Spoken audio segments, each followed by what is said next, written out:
ប្រសិនបើអាណាចក្រខ្មែរនៅតែបន្តរក្សាបាននូវឥទ្ធិពលនិងការរីកចម្រើនរបស់ខ្លួនពីសម័យអង្គរមកទល់នឹងបច្ចុប្បន្ន បើយើងវិភាគតាមបែបប្រវត្តិសាស្ត្រនិងការវិវត្តនៃពិភពលោក យើងអាចសន្និដ្ឋានលើចំណុចសំខាន់មួយចំនួនដូចជា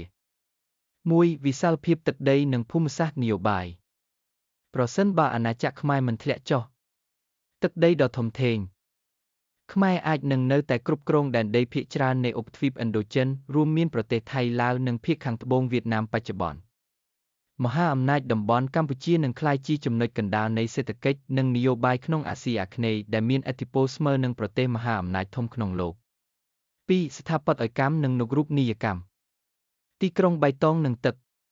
ប្រព័ន្ធធារាសាស្ត្រដ៏អស្ចារ្យពីសម័យអង្គរ បារាយណ៍ នឹងត្រូវអភិវឌ្ឍទៅជាប្រព័ន្ធគ្រប់គ្រងទឹកដ៏ទំនើបបំផុតក្នុងលោកដើម្បីទប់ទល់នឹងការប្រែប្រួលអាកាសធាតុ ការរួមបញ្ចូលគ្នារវាងសម័យកាលយើងអាចនឹងឃើញអគារខ្ពស់ដែលមានរចនាបថខ្មែរអង្គរលាយឡំជាមួយបច្ចេកវិទ្យាទំនើប New Korean Architecture. 3. បច្ចេកវិទ្យានិងវិស្វកម្ម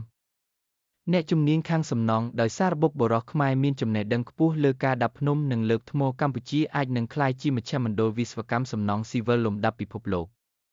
កសិកម្មទំនើបតាមរយៈបទពិសោធន៍រាប់ពាន់ឆ្នាំក្នុងការគ្រប់គ្រងទឹកកម្ពុជានឹងក្លាយជាជង្រុកស្រូវនិងស្បៀងគោដ៏ធំបំផុតសម្រាប់ពិភពលោក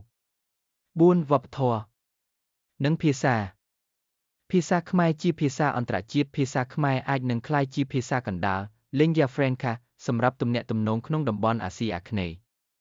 សាសនានិងទស្សនវិជ្ជាការរួមរស់ដោយសន្តិសហវិជ្ជមានរវាងព្រហ្មញ្ញសាសនានិងព្រះពុទ្ធសាសនានឹងបង្កើតបានជាទស្សនវិជ្ជាដឹកនាំរដ្ឋដ៏រឹងមាំ និងមានសន្តិភាព សេចក្តីសន្និដ្ឋាន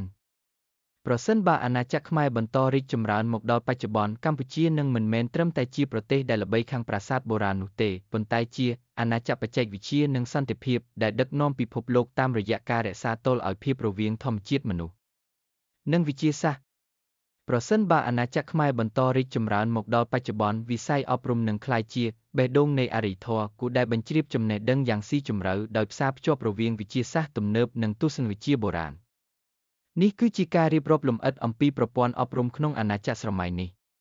1. បណ្ឌិតសភាព្រះខ័ន The Academy of Sacred Knowledge សាកលវិទ្យាល័យនឹងមិនមែនត្រឹមតែជាអគារបេតុងនោះទេប៉ុន្តែជាស្មុគស្មាញនៃវិមានចំណេះដឹង ការសិក្សាតាមបែបវិទ្យាសាស្ត្រម៉ៃ Holistic Learning សិស្សមិនត្រឹមតែរៀនមុខវិជ្ជាឯកទេសមួយមុខឡើយប៉ុន្តែត្រូវយល់ដឹងពីតុល្យភាពរវាងធរណីមាត្រ Geometry តារាសាស្ត្រ Astronomy និងសីលធម៌ Ethics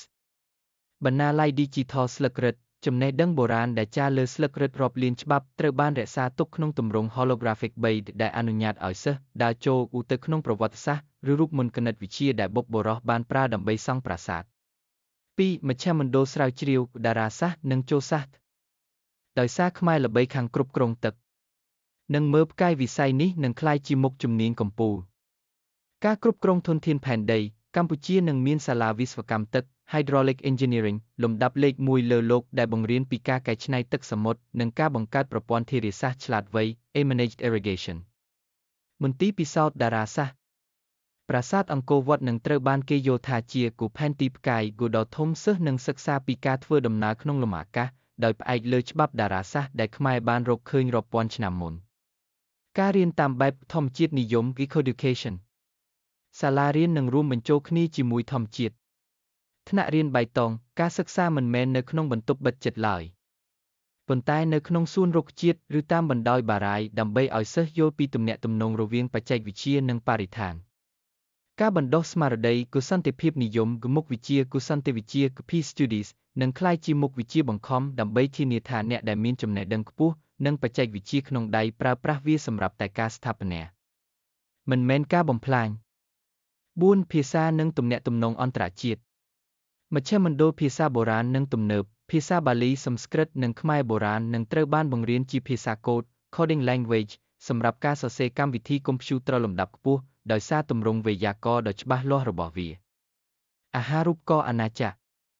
សិស្សមកពីជុំវិញពិភពលោកនឹងមកកម្ពុជាដើម្បីរៀនពីរបៀបដែលអាណាចក្រមួយអាចរីកចម្រើនរាប់ពាន់ឆ្នាំដោយមិនបោះបង់អត្តសញ្ញាណ សង្ខេបន័យការអប់រំក្នុងសម័យនោះគឺការបង្កើតគឺមនុស្សដែលមានវិញ្ញាណបុរាណប៉ុន្តែមានខួរក្បាលទំនើបគឺវាមិនមែនត្រឹមតែដើម្បីរកការងារធ្វើនោះទេប៉ុន្តែដើម្បីកបន្តមរតកនៃអ្នកប្រាជ្ញ